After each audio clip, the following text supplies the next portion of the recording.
You've always got two choices to make in your relationship: evolve or repeat.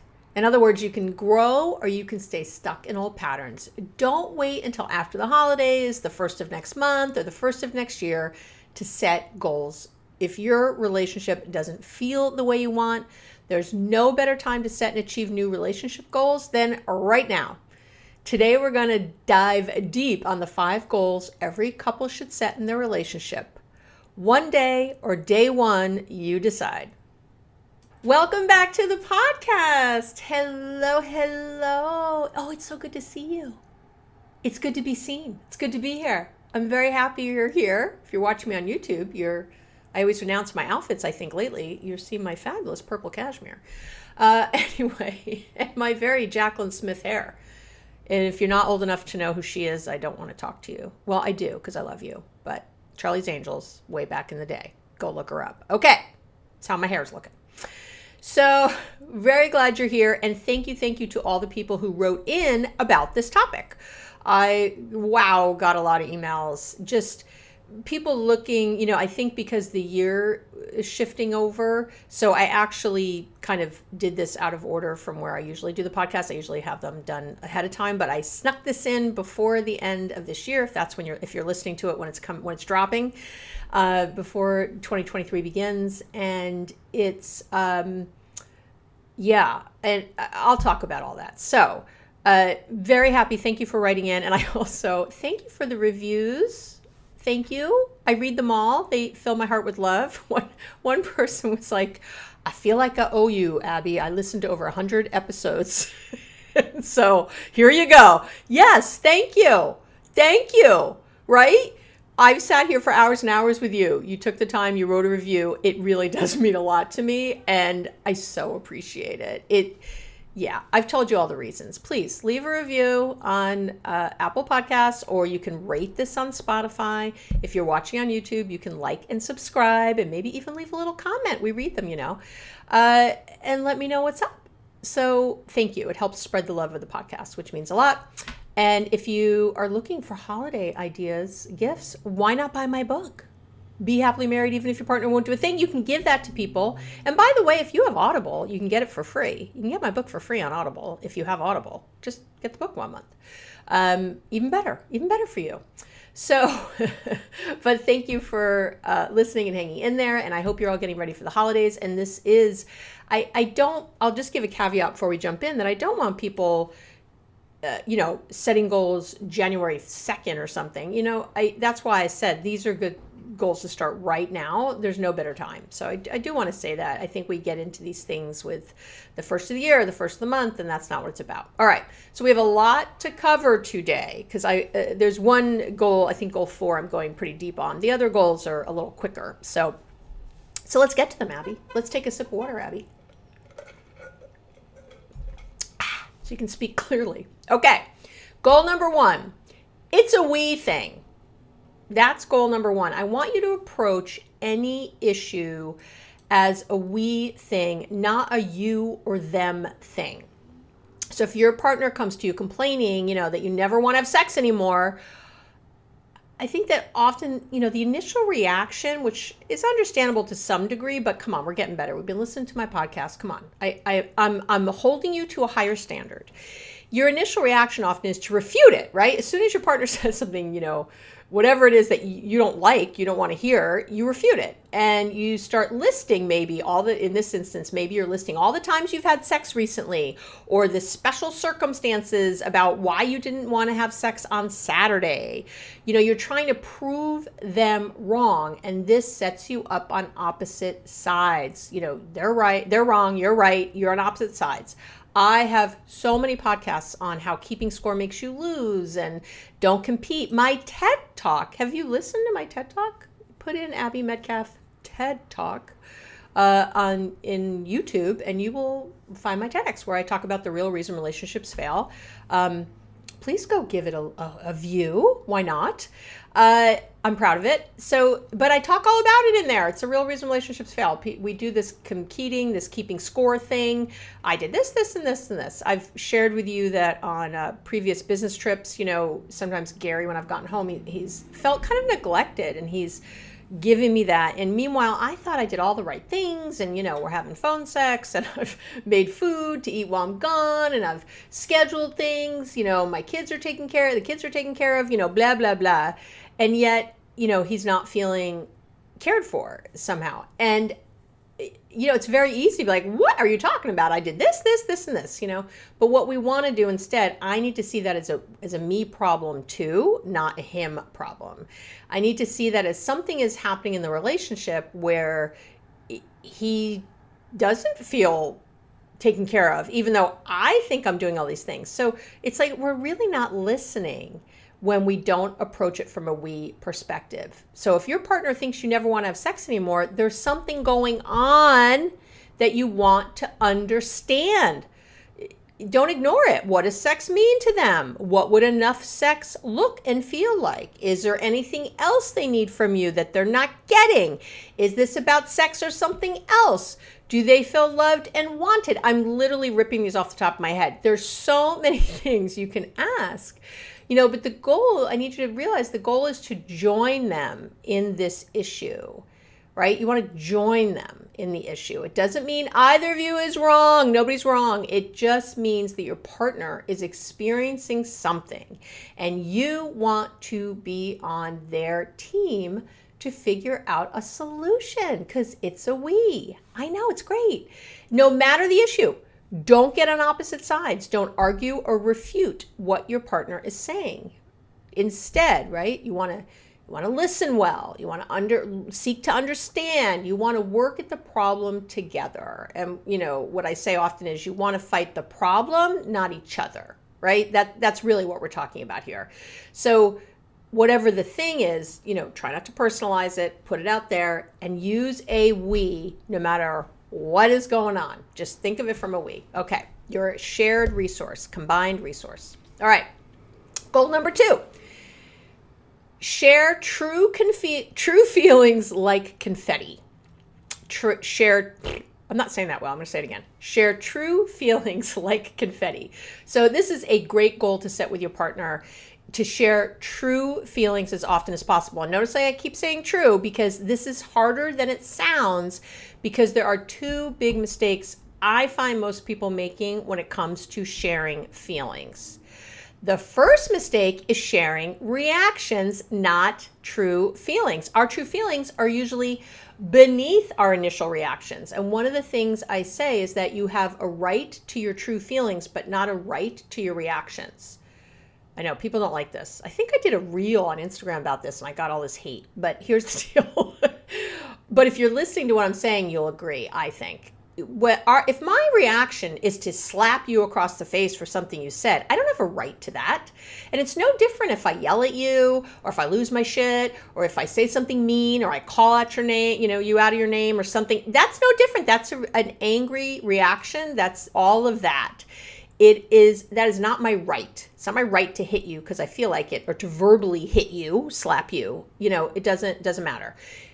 My true feelings though are, and it's just often takes a minute to get there. So I'm trying to think of it. Let's say your partner, let's just say they say something that upsets you, and you lash out in anger. So yes, anger is a feeling, but what's underneath that? Anger, resentment, and frustration, impatience, those are top feelings or top emotions.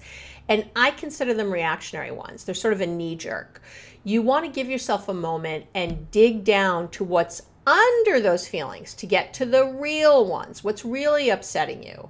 Likely what I find more often than not, and I swear if you do a little digging, you'll find this too, you're feeling either abandoned or rejected by your partner in some way. Even the sex thing I talked about earlier, you feel abandoned by them. Like you feel that they're picking on you, that they're criticizing you, that you're doing something wrong. You feel very alone. You feel, that, right? It's really what it boils down to. So it's sometimes, does it seem like they don't have your back? Or you're feeling sad and alone and not like a team. That is usually what's at the bottom. And so anger doesn't get you far. It really doesn't. When you come at them with anger about that, that's where all their refuting happens. And you're listening right now because you've had this conversation and it sucks and it doesn't go anywhere. And again, do you want to evolve or repeat? So let's evolve. So I will say, when you're first practicing this, a great strategy is not to share feelings right away, and to take a moment to calm yourself and see what's really going on. When you get really good at this, it's much quicker in the moment, but in the beginning, it's easy to be angry or resentful. What's harder, again, is to get to your real fears. So you want to take a minute and get there. You want to have a second to really know what that is. So, and then when you've gotten to the real issue, come back to your partner, and you're going to have a completely different conversation, guaranteed, than that angry one you wanted to have, or just you bursting in. Even if you burst into tears, you burst into tears. Give me a break, right? I'm not going to hold you to that. But if you always burst into tears anytime someone gives you feedback, I'm going to ask you to look at that, because that's a defense mechanism in and of itself. And some people I know have this, I have a bunch of clients, female clients who have this with their male partners. I'm going to say this is, and female clients who have it with their female partners. I want to say that. So this is an interesting thing now that I'm thinking about it. I'm not sure why. Okay, I'm not going to go there right now. But what we find is that they'll say something, and then the partner, they'll give their partner some feedback, and then the partner always reacts with something that's very like, oh, I'm just a piece of shit. I don't know why you're with me. I'm the worst. Or they burst into tears. And then my client feels like they're taking care of them instead of getting to say what they're feeling. You might be relating to this right now. That's a defense mechanism then. If that always happens, if that's the only arrow in your quiver to respond to anything is that mea culpa, I'm the worst, then that's an issue. If your only arrow in your quiver to respond to anything you don't like is to get angry, then that's an issue. Do you see what I mean? If your only response to anything is to do nothing, that's a problem, right? To just be like, oh, it's fine, nothing bothers me, that's a problem. Of course things bother everybody. So, but when you come back, when you think for a minute and really get to what's going on for you, instead of arguing the points of what happened, because that's usually right? You said X and it made me mad. And then they reply, well, you misunderstood me. I said Y and you're overreacting, right? And you can see where this goes. It goes nowhere. It ends up in that stuck loop where nothing is resolved. You've had this argument over and over. It never resolves. It's exhausting. And we want to stop that. So when you check in with yourself and realize maybe that, let's say you felt abandoned when your partner, I had this recently, I had a client who, she had a big presentation at work it was really big. Like, it was a whole other level, C-suite stuff, something she hadn't done before. She kept telling her man about it.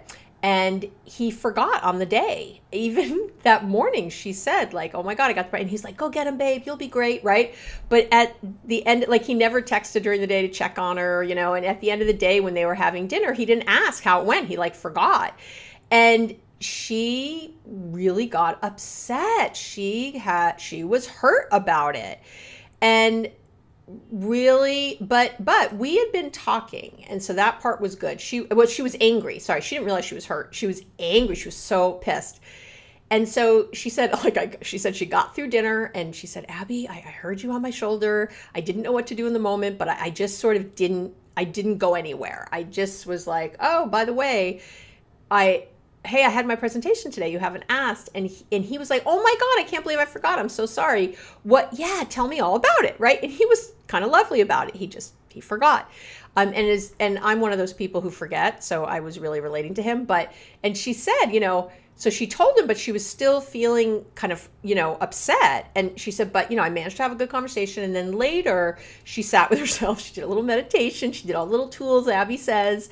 And she realized that she felt very, it was reminding her of growing up, where no matter how well, this is a woman who went, to an Ivy League school and has been very successful.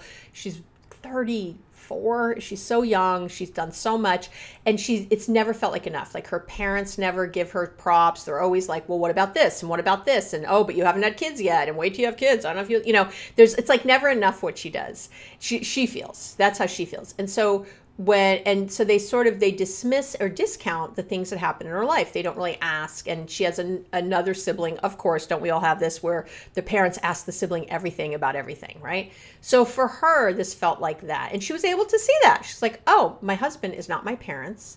He really was excited. He did forget in a moment, but he was right there with me, and he was supported this morning, and he was supported then. He's got stuff. He did too. He had a lot of stuff going on in his own job at the same time, and he was sort of caught up in his own world. It wasn't about her. It was about him, right? So she did end up going back and she said, I kind of thought I didn't even need to say anything at that point. I was able to kind of separate those things and realize, but then she did go. So you might just stop there and go, I don't really need to say anything. I'm making this something that it's not. I'm giving it meaning it doesn't have. But she did go back and she said, I did want to, she wanted to gain his support.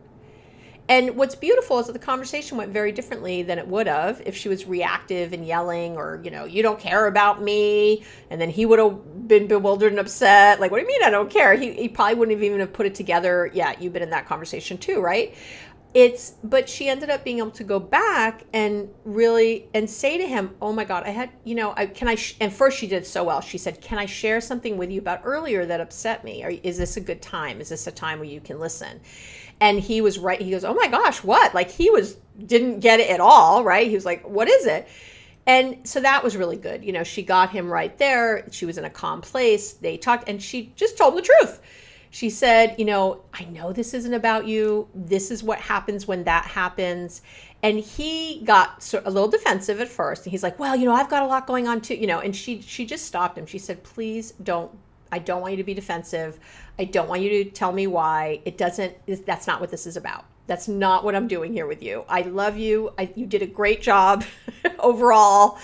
I'm not going there. What I'm saying is, if you can hear this, that it reminded me of something from my past. That's what I'm telling you. And I just need a hug right now. I need you to remind me how much you love me and that you are here for me and that you think what I do is important, And he was able to do all that. And they had a lovely, lovely night, So being honest on this level with your, again, true feelings, it deepens your connection and your trust with your partner. Think of all the trust you have when you do this. I talked about this in my episode on how to build trust and honesty in a relationship, but here it is again.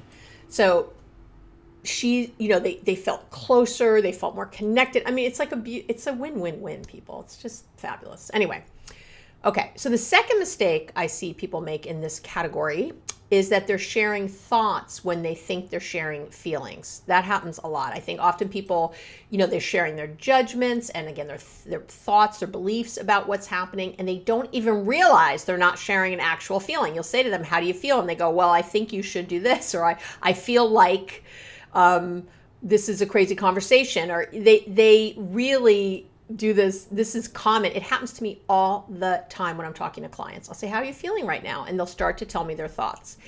I don't get upset and angry with them. I stop. I go, that's a thought. Tell me you're feeling. Mad, glad, angry, sad, overwhelmed, shy. Sometimes I throw some out because people can't even, they're like, oh yeah, feeling.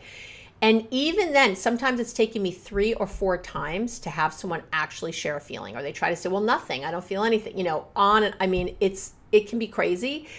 Because people are so disconnected from their feelings. And like with anything, understanding your feelings, acknowledging your feelings, knowing what they are, saying them, skill set, all a skill. To acknowledge them is a skill, to know a feeling is a skill, all a skill. I used to suck at all this. I'm pretty good at it now. I'm not perfect. I'm always evolving. But you get better at it over time the more you do it. So I've said this 100 times, right? And I'll keep saying it. We don't connect with thoughts. We connect with feelings. It's when we're sharing our feelings and being vulnerable that we strengthen and deepen our connections. So you want to take a moment or 2 or 3 moments and identify what you're truly feeling about whatever it is that you want to share. And I want to say too that not sharing feelings at all creates a lot of distrust in relationships. So you know, I see this a lot. You think you can tell that your partner's upset about something. And by the way, that's up for debate. Okay, just for the record. You think they're upset, but let's even say they are. I'm going to give it to you. But when you ask them and they keep saying they're fine. Everything's fine. I don't know what you're talking about. So you believe they're not sharing something. You think you know better. You think they're not. So you start to distrust them because not sharing or omitting is the same as lying in a relationship. It is. If you omit something, it's the same thing. If you're just leaving it out, a lot of times people do this to quote unquote protect their partner. I hear all kinds of excuses. They're just excuses, but there's never, it's like share. Give me a break. I'll have people say, oh, it's my grandmother. She's too old to hear that. No, she's not. She's lived that long, man. She's tougher than you. Trust me. Share. So anyway, but when you keep doing that, when you don't share, it breaks down the trust. So, let's fast forward to something later in the week and your partner is saying how sexy you look or how great you look in that outfit or something, but you don't believe them. They weren't honest last week. When you asked how they were feeling, they said they were fine and they weren't. So what's to say they're being honest now? You think they're just saying that, they're just saying that to make me feel better or because women think this all the time. They're saying that because they want to have sex. And you end up dismissing, discounting, and second-guessing everything they say. So sharing feelings, true feelings, is huge, huge. And I'm just thinking, okay. So, things occur to me. Before I get into goal 3, I just want to quickly mention, it just occurred to me, I do have a relationship goal-setting workbook that you can buy. It's on the website, right, on the shop page. When you're buying all those inspirational mugs, t-shirts, and notebooks for all your friends for the holidays. Okay. But and I just want to say this because I don't want you to buy it if it's not. You might listen to this and go, oh, I'm going to go over there and buy the thing. I love the goals. It's different. Or you might be thinking the opposite. Oh, I heard this episode. I don't need to go get the goal thing. So let me just say, so the workbook, this goal relationship workbook, and it's short and sweet. You know me. I don't do things that are ridiculous. It covers very different ground than what we're talking about today. It's very nitty gritty on exactly how to set goals, if that's something you want to do.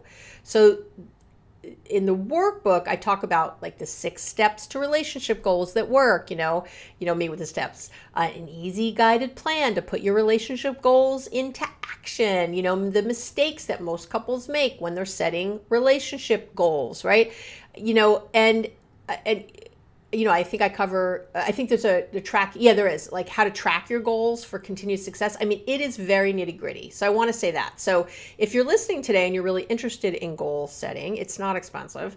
But I always want to make sure you're getting something that's actually going to help you. So that's why I'm telling you exactly what it is. So you're not assuming and then sad because it's not meeting your expectations. So that's what it is. So if that's something you're interested in, go get it. If that's not, and it's more like what we're doing today, then stay right here.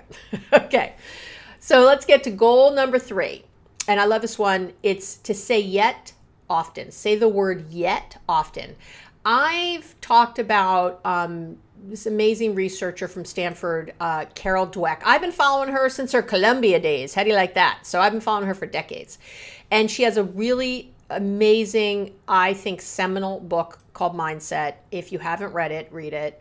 If you're a parent, I think it's the #1 parenting book you should read. If you're a coach, I will tell you that right now. I don't think there's a better parenting book out there as far as really how to raise kind of resilient, fabulous kids. I will tell you that. Okay.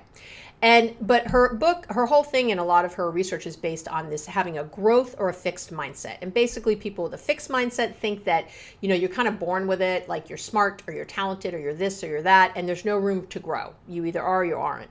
And a growth mindset, which has, of course, been highly, highly correlated with success and creativity and all kinds of wonderful things. A growth mindset is just that. Nothing is fixed in this moment and anything is possible, right? So, you can do it all. I always give the example of way back when Tiger Woods was at the top of his game in golf. Like back when he was like the god, and he changed his golf swing. It was like, And of course, everyone's like, what are you doing? Why would you're at the top of your field. Why would you change your golf swing? And to him, it was like this growth mindset, like I could be even better. And at the time it did work and he was even better. I know there was a whole implosion that happened later in his personal life. Oh boy. He should be listening to my podcast, but that's a good example of that. Coach John Wooden very famously had a very infamous wonderful growth mindset with his players. But it's really huge. Having a growth mindset is really huge in your relationship. It's a simple tool. Yet, using the word yet is a simple tool to help you be more growth mindset to have more of a growth mindset. So, because when you say, and this has been studied by Dweck and others, when you say yet, you're saying there are things worth waiting for and that those things take work. It's beautiful. That's what you're saying. Think of, I want you to sit right now. I'm going to say some statements to you and I want you to think of how you feel when I say them. So, I'm just not good at this. Or, well, I'm not good at this yet. Do you see how different that feels? I don't understand this. I don't understand. I don't get it. I don't understand it yet. I don't get this yet. I can't do this. I can't do it. I tried. I can't do it. I can't do it yet. This doesn't work. Abby, it doesn't work. It doesn't work yet. Yet to me is a magical word. It speaks to possibilities, to great things in the future. It speaks to tackling problems, removing obstacles, having a happy life. I want you to use the word yet as often as possible whenever you're having, just in general, but especially when you're having difficulties with your person or with yourself, by the way, or with anybody. How about with anybody? But definitely your person and yourself is top priorities, okay? Your partner and yourself. Because the same thing with your own language, right? We haven't figured this out yet, or I haven't figured this out yet. We don't have a solution yet. I don't understand what you're saying yet. Yet. It's beautiful. And you can also use yet as a more just positive answer. So let's say your partner's complaining that I can't communicate with you. You could answer, well, we're not communicating well yet. Okay, we're not communicating well yet. What do we got to do? It immediately puts you in that frame of what's the next thing. So I want you to take anything that's unwanted in your relationship, and I want you to shift from thinking of it as bad or a mistake. If it's something that gives you the opportunity to improve, I should say that. I want you to think of it this way. And I want you to think that it's you're not done, and it's yet. Think yet. You're not done yet. It gives you the confidence to continue to learn and grow when you use the word yet. You're saying that you'll figure it out. You find a solution, find common ground. You're on your way, and you just need to strategize some more. To me, it's really holding the optimism for your relationship, even when that's hard in a moment. It really, the word yet gives you a path to the future relationship that you say you want. So yet is phenomenal. Yet. Okay. Goal 4, we're going to go a little deep. Goal 4, I need you to maybe take a pause, go get something to drink. I'm going to sip my water. 5 is quick too, but 4 is a little longer, but really, really important. Probably should have made this first. I don't know. Anyway, but here we are because I didn't think that through that way. So goal number 4 is to focus on what you do want, not what you don't want. This is a goal I think every couple should be setting all the time. And it's one of the biggest mistakes you are making is that you're focusing on what you don't want in your relationship, but then expecting what you do want to show up, and it never, ever, ever, ever works. You're thinking of what you're missing and then wanting that missing thing to show up, but it doesn't, because your energy is focused on what's missing, not what's not there, not what you actually want. So that's what keeps showing up. Now, way back in episode 58, if you want to go look, I did how the law of attraction really works in your relationship. If you want to go back and listen, you can. But I'm going to cover part of it right now, because this stuff is called law of attraction, right? A lot. It's Did I say episode 58? It was episode 58. Okay. But I'm going to give you a quick lesson today so you can understand that this isn't bullshit, woo-woo, whatever, that this is science. You know me, I'm about research and science. I am. And as spiritual as I've got, it's so funny, I've gotten more and more spiritual the more scientific I've gotten because things are kind of psychedelic in the science world okay, but we're going to take just a quick detour. I promise it's quick. Down the quantum science road. That's what we're doing, okay? But because you've got to know about quantum to understand that the law of attraction is a real thing. And I think it's just been misused a lot, so I want to set the record straight a little bit. So, and I'm going to do this as quickly as possible, I promise. So basically, you're a walking, talking ball of energy with a little matter thrown in, right? Energy is different than matter. Matter is all the stuff you can touch or that has weight, what are tables, chairs, trees, your body, your cell phone, right? Pretty much everything that you see around you is all matter. And all of this matter is made up of molecules, and molecules are made up of something even smaller called atoms. And atoms are known as kind of the building blocks of all matter or things. And about 99% of your body is made up of atoms, of hydrogen, carbon, nitrogen, and oxygen. That's pretty much 98% of you. So now these atoms are made up of even tinier pieces of matter called subatomic particles. And there's 118 different types of atoms, which we call elements. And these all make up, remember that periodic table you remember in high school? That's what that's from. So all of these elements or atoms are the basic building blocks of everything. Okay, that's I guess, really what you want to know. And by the way, scientists had proven that atoms existed a very long time ago with math, with the math, they could see it, but they'd never actually seen one until 2017. So it's kind of recent, but anyway, sorry, I won't digress anymore, I promise. Okay. So here's the kicker.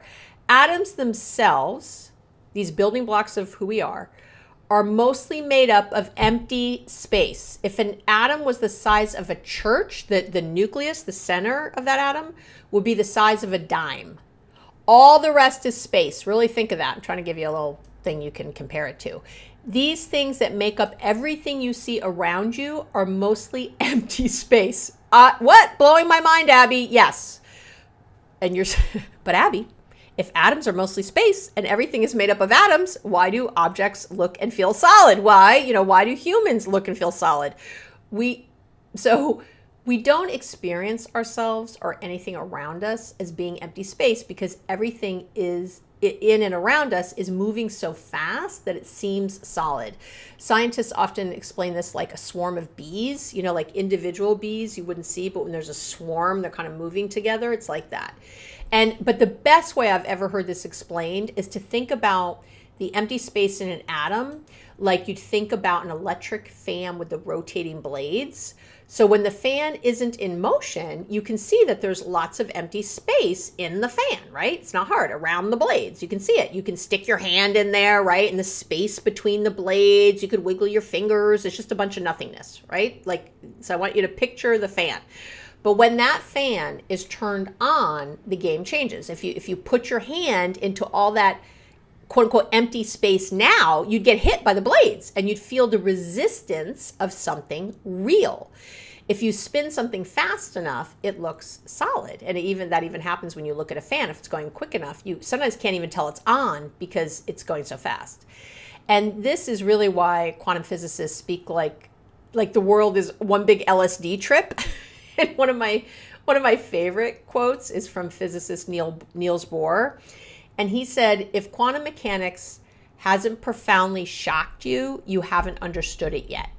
Everything we call real is made of things that cannot be regarded as real. I know, trippy, woo, I'm tripping out. This is all coming back to you, trust me. So let's get back to our matter energy talk, okay?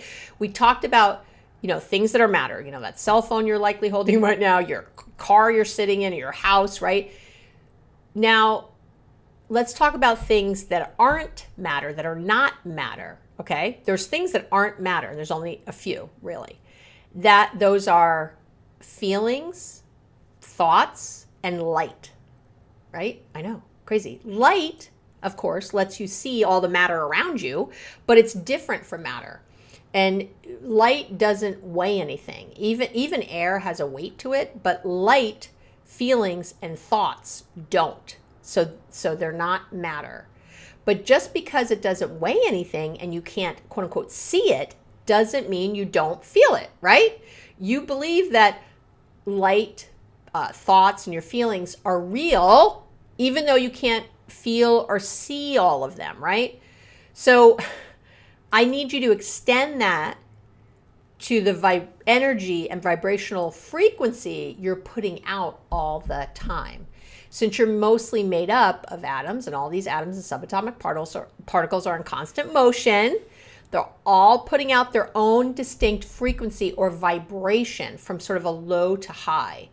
And we know from the science that like frequencies attract other like frequencies. That's what happens. Okay, that's what happens. So when it comes to thoughts, remember thoughts, right, are energy, right, like light and feelings. Low vibrational thoughts attract low vibrational experiences, things, and people. That's why that works that way. So for example, if you want to have a great relationship, but you're super stressed about said relationship, you're not going to attract what you want. If you're saying, thinking, or believing things like, what do I always hear? Oh, we've tried things before, but changes never stick. We can't change anything if my partner won't change. You'll attract negative experiences in your relationship. All those thoughts you're having and those subconscious beliefs are putting out a vibration. Your words might be very different, but it's the vibration that's doing all the work. And of course, this relates to the quote I give you all, or the research I talk about all the time from Timothy Wilson, that our conscious brains are processing information at a rate of 50 bits per second, while our subconscious is processing information at a rate of 11 million bits per second. So people are picking up on the 11 million, not the 50. Get it? It's all, I mean, there's multiple places in the research and science where we see that this is true and fact. So I want you to think right now about what your kind of dominant vibration is, right? And you know how you know? It's going to align with the dominant and most frequent thoughts you're having, the most frequent feelings you're having. So I want you to think right now, I want you to stop, just take a moment and think, what's the vibration that I'm at right now? What are my dominant thoughts and feelings, day to day? Maybe you're very anxious. Maybe you, again, are thinking bad thoughts about your relationship, or maybe you're stressed about money, or I don't know, whatever your thing might be, right? Your job, just whatever is dominant, not occasionally like, oh, I'm a little stressed, and then you bring yourself back, but I mean like the dominant. And then so let's just do that with your relationship right now, or a relationship if you're not in a partnership right this minute. I know some of you listen even when you're not in a couple. Just think of any relationship you're in and what the dominant thing is going on. And now I want you to think about your dream relationship or your dream life or whatever it is. And I want you to compare those two vibrations, the vibration of your dream life and relationship. Oh, the excitement, the relief, the enthusiasm, the can't waiting to start your day every day, the appreciation, the gratitude, the compassion, right? Very different. So they probably don't match. So I want you to think about, where are the gaps? Where are the gaps? Where are things not matching? And you have to change your energetic vibration in order to change your relationships or your life or your work or whatever it is. And it all begins with your thoughts, because we feel the way we think. So, they say like you can't grow an apple tree with cucumber seeds, right? So if your words are all about apples, but those thoughts and vibrations are all about cucumbers, guess what you're going to get? And then you're complaining. Okay. So here's what happens and why you're likely vibrating on a frequency you don't want, okay? You're having the thought over and over, which is a belief. A belief is just a thought you've had over and over. So you're thinking that repeatedly. That becomes hardwired into your brain and becomes your sort of subconscious programming, right? Then those thoughts and beliefs become kind of automatic. It's the first thing that comes up. And then since you feel the way you think, certain feelings become embedded and automatic. then these feelings all have a vibrational frequency that you're putting out there. Remember, like attracts like. So you're attracting other things, experiences, people, whatever, at that lower vibrational frequency. And then this becomes a self-fulfilling prophecy. You think you're seeing the facts. Oh, I knew my partner would let me down. I was smart not to trust them. That's the things you end up saying. And this is when you always know and you're so sure. The tail is wagging the dog. And you don't realize that's what's happening. I'm saying this so emphatically. I'm saying this with so much love that I have for you right now. You can't keep doing this. You gotta stop. If it worked, I'd say to do it. Fine. Feel shitty. Go for it. It doesn't work. You're not listening right now because it works. And maybe you're someone this only happens to some of the time. So great. We can clean up those little areas. But maybe you're somebody where this is happening a lot. And I am here with the love to tell you that you are 100% responsible for turning this around. But I'm also here with the love to tell you you're 100% capable of turning it around.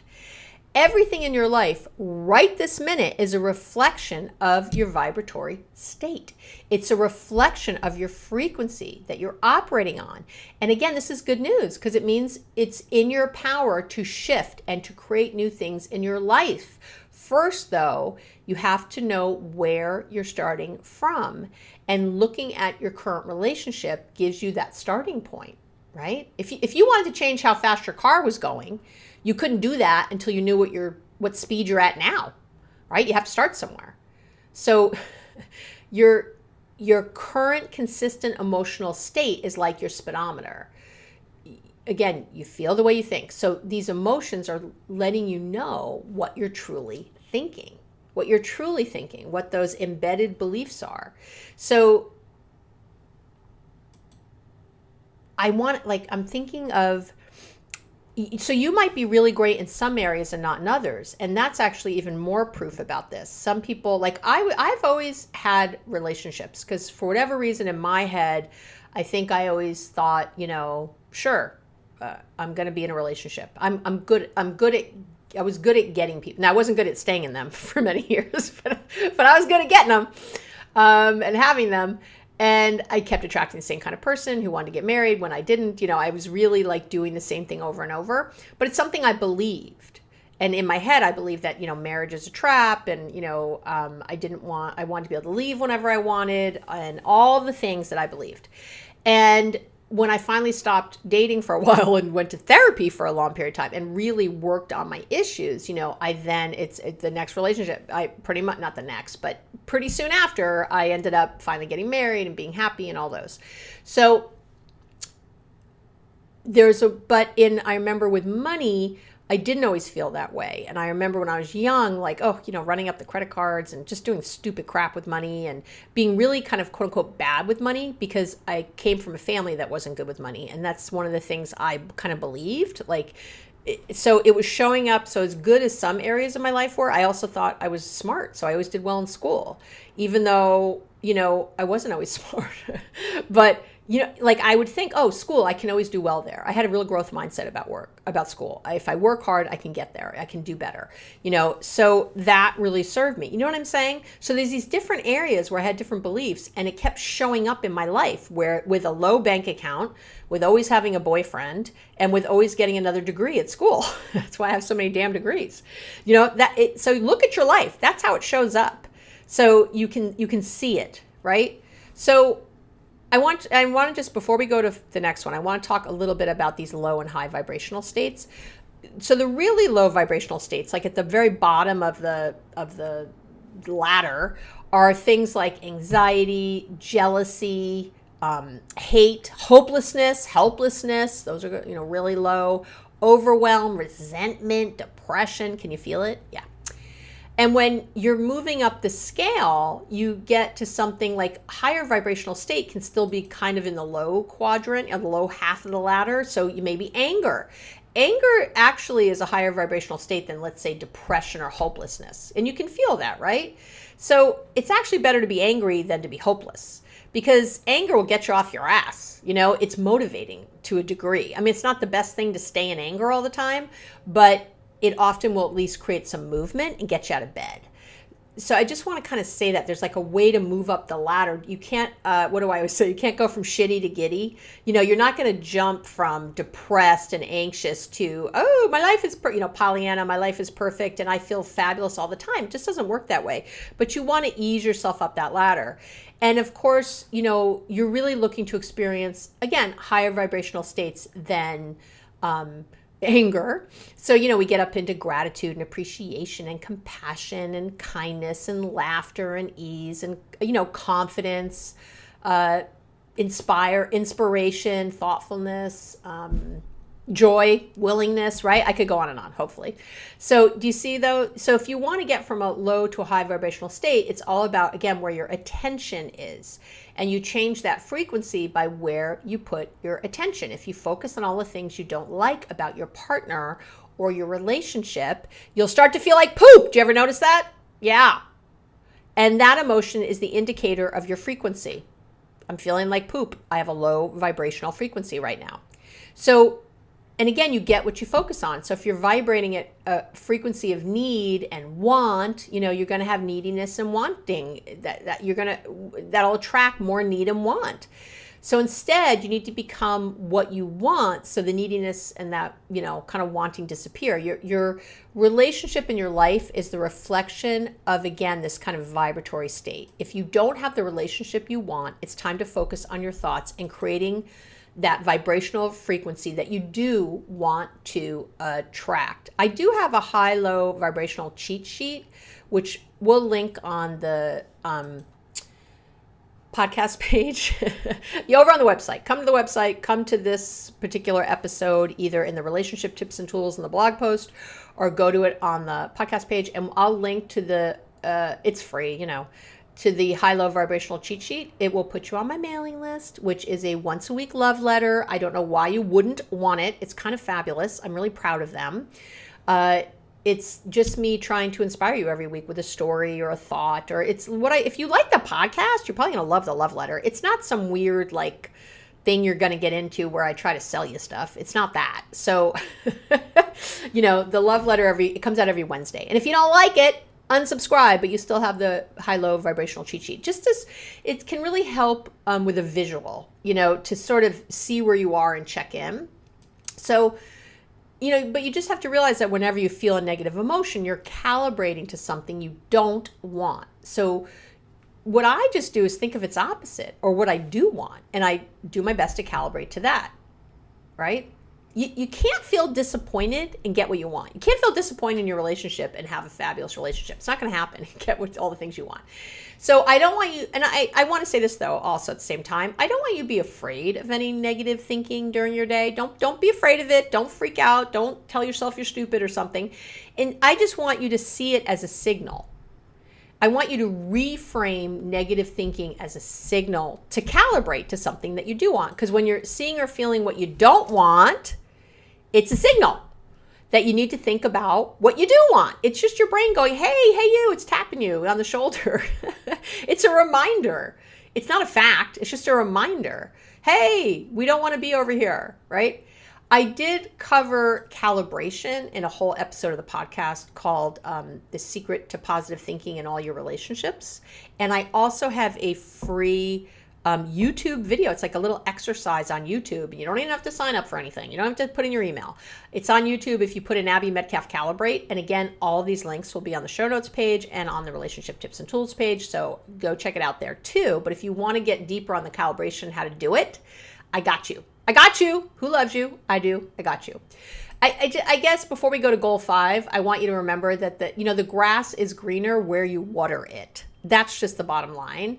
And this is one of those biggies that you really have to change. And then goal number 5 we'll do quickly. You got to be kind no matter what. Set an intention of kindness with your partner on a daily basis. How your relationship feels day to day boils down to, again, that energy, that attitude, the thoughts you're bringing to the relationship. Are you focused on being kind and generous and open and loving and patient? Or are you generally critical, hostile, full of contempt or negativity? Because that's what you're bringing. We just talked about it, law of attraction, right? But I'm talking about being specific because research has shown that kindness, I will say, and that's along with emotional stability. Those are the, okay. And I talked about how to stabilize your emotions, how to have emotional regulation a couple episodes ago. But research has shown that kindness, along with emotional stability, is the most important predictor of satisfaction and stability in a relationship, in a marriage. So kindness, think about it. It makes everybody feel cared for, understood, validated. Kindness makes people feel loved. Researchers have also found that the couples who look for things to appreciate are happier and stay together longer than those who are always looking for their partner's mistakes.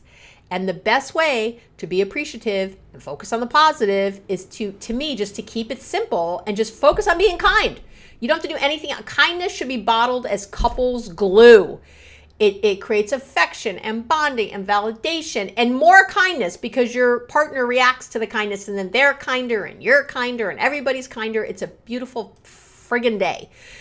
I want you to, this whole law of attraction we're just talking about, if you could just focus right here on being kind, that's it. Weave kindness into the fabric of your interactions with your partner on an all-day basis. All day. Come back to it over and over. Weave it into your interactions with everybody. I don't think your partner should be the only one, and I'm telling you right now, here's the best part. You'll feel good. I feel so good when I'm kind. It makes me feel good. It aligns with who I think I am. When I am shitty, I feel crappy. It doesn't align with who I say I am in the world and with who I think I am in the world. It's not, and of course I'm not perfect. Of course I've been crappy to people. Of course I have. I've been in a bad mood and snapped. I've done it. We've all done it. It's not about being perfect. We're not trying to be perfect.